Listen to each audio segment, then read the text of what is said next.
Class. अब चलते हैं बेटा हमारे सिक्स्थ सम की ओर। यहां से स्टैंडर्ड 8 का इक्वेशन बेटा शुरू होता है।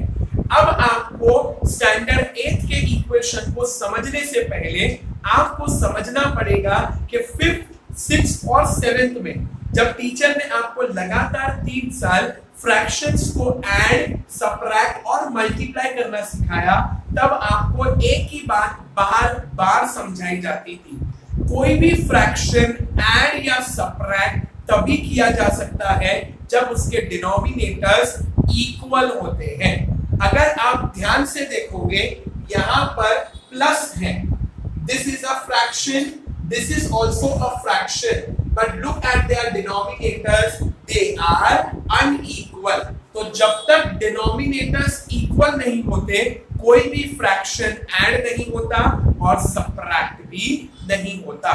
तो अब आपको अपनी बुद्धि पर थोड़ा सा जोर डालना है और सोचना है कि 7 के टेबल में और 3 के टेबल में वो कौन सा नंबर है जो सबसे पहले कॉमन है, जिसे मैथमेटिक्स में कहते हैं लीस्ट कॉमन मल्टीपल। वो नंबर 7 के टेबल में भी आता है और 3 के टेबल में भी आता है, एंड दैट नंबर इज 21। 21 7 के टेबल में भी आता है और 21 3 के टेबल में भी आता है। 21 से पहले आप कोई भी नंबर ले लो, वो या तो 7 के टेबल में होगा या 3 के टेबल में होगा, कॉमन नहीं होगा। हेंस हमें एलसीएम निकालना है 3 और 7 का, and the least common multiple of 3 and 7 will be 21। 21 को दिमाग में रखकर सम की शुरुआत करते हैं। आप सबसे पहले लिखोगे यहां पर दी गई line, the LCM of 7,3 is equals to 21। इसका मतलब क्या होता है कि 7 के टेबल में मुझे 21 चाहिए और 3 के टेबल में भी मुझे चाहिए 21। अब आज सम की शुरुआत करोगे, पहले आप कॉपी करो y अपॉन 7। 7 के टेबल में हमें कौन चाहिए 21। 7 के टेबल में 21 कब आता है 7 3 सा। अगर डिनोमिनेटर में 3 मल्टीप्लाई किया तो कंपल्सरी है न्यूमरेटर में भी आपको मल्टीप्लाई करना पड़ेगा 3 के साथ। Next plus sign brought down, copy the binomial y -4 the whole upon 3, और 3 के टेबल में भी मुझे क्या चाहिए 21। सो 3 के टेबल में 21 कब आता है 3 7 सा। So I will write here multiply by 7। अगर डिनोमिनेटर में 7 को मल्टीप्लाई किया so numerator will also get multiplied by 7 equal to sign brought down 2 brought down.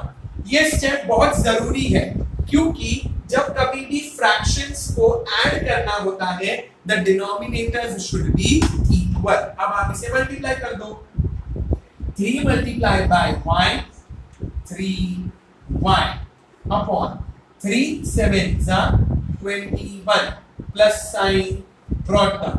आप में से जो बच्चे 8th में आ गए हैं बट अभी भी उनकी जो अकल है वो 4th या 5th के बच्चों जैसी है, तो आप थोड़ा सा इंप्रूव करिए अपने आप को।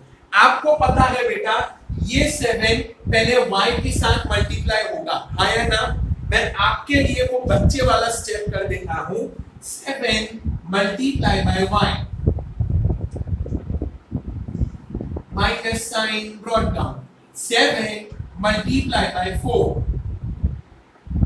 बट जब ऐसे सम 9th स्टैंडर्ड में आएंगे ना तब आपको ओरल कैलकुलेशन करना पड़ता है और डायरेक्टली लिखना पड़ता है 7y - 28। आपको ये स्टेप दिखाने की जरूरत नहीं है बिकॉज ये चीज स्टैंडर्ड 7 से आपको सिखाई जा रही है, तो अब तक आपको आ जानी चाहिए थी। बट इट्स ओके, हम एक बार छोटे बच्चे जैसा चलते हैं, फिर आगे जैसे रिवीजन करेंगे तब थोड़ा सा इम्प्रोवाइज कर लेंगे। The whole upon 3 7s are 21 is equals to 2। 3y upon 21 plus 7 multiply by y 7y minus sign brought down 7 4s are 28 upon 21 is equals to 2। अब आपने देखा आपके डिनोमिनेटर्स हो गए हैं इक्वल, तो अब आप न्यूमरेटर को कर सकते हो प्लस। तो प्लीज पे अटेंशन, न्यूमरेटर में है 3y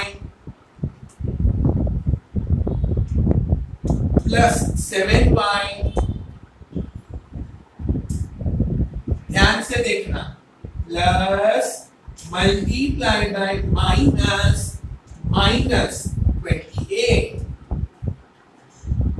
क्योंकि आपका डिनोमिनेटर इक्वल है 21, तो आप एक बार ही लिखोगे and you will write here 21 is equals to 2 brought down 3y plus 7y, 3y plus 7y will give you 10y minus 28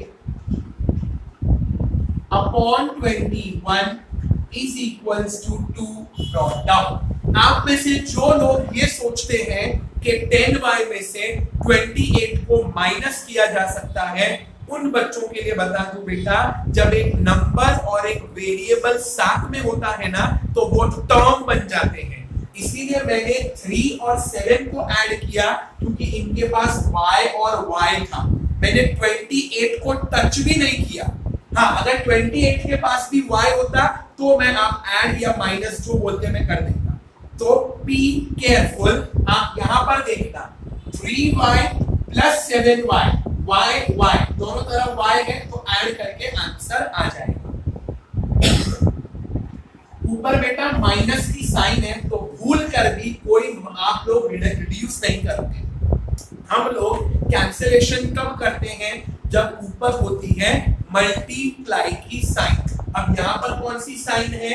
minus, तो 28 और 21 को आप नहीं हाथ लगाओगे, नहीं काटोगे, छोड़ दो, तो बचा क्या आपके सामने?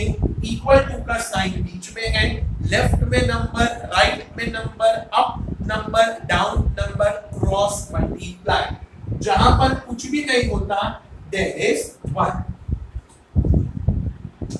ये पूरा बाइनोमियल 10y माइनस 28 मल्टीप्लाई होगा 1 के साथ, equal to sign brought down 2 multiply by 21।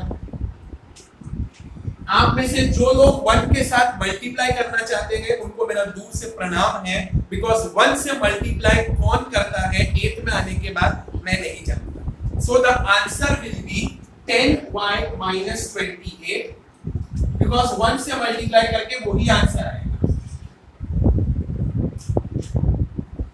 is equals to 2 multiplied by 21 42। 42 एक नंबर है, नेगेटिव 28 भी नंबर है, so negative 28 will go there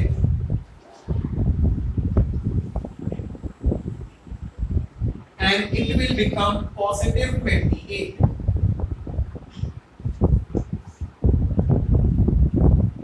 and y is equals to 42 plus 28 7070। आप 10y को कैसे रीड करते हो?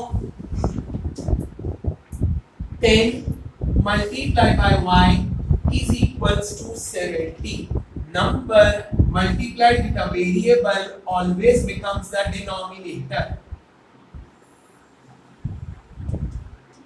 Unit place up 0 down 0, cut y is equals to 7। Answer y is equals to 7 is the solution for the given equation। Clear? अब यहाँ पर जो sincere बच्चे होते हैं ना, उनका एक डाउट होता है कि सर आप अभी तक तो ब्रैकेट ब्रैकेट ब्रैकेट सब जगह ब्रैकेट लगा रहे थे, अचानक से ये ब्रैकेट यहाँ पे क्यों नहीं लगाया? इट्स सिंपल, जब ब्रैकेट सॉल्व नहीं किया जा सकता। अब 10 10y में से 28 को माइनस नहीं किया जा सकता। तो अब नहीं किया जा सकता तो आप क्या करोगे, उसे ब्रैकेट से बाहर ही लेकर आओगे। इसीलिए जब 10y में से 28 माइनस नहीं होगा, सॉल्व नहीं होगा, so we will not put bracket and we will just copy the binomial. ये है बेटा स्टैंडर्ड 8 का इक्वेशन और ये तो सिर्फ शुरुआत हुई है। Now we will step by step see कैसे आगे और ज्यादा कॉम्प्लिकेटेड सम आएंगे। बट दिमाग में एक ही बात रखनी है, 5th, 6th और 7th इन तीनों स्टैंडर्ड का rational number, fraction and operation on fraction chapter. Till then take care of yourself and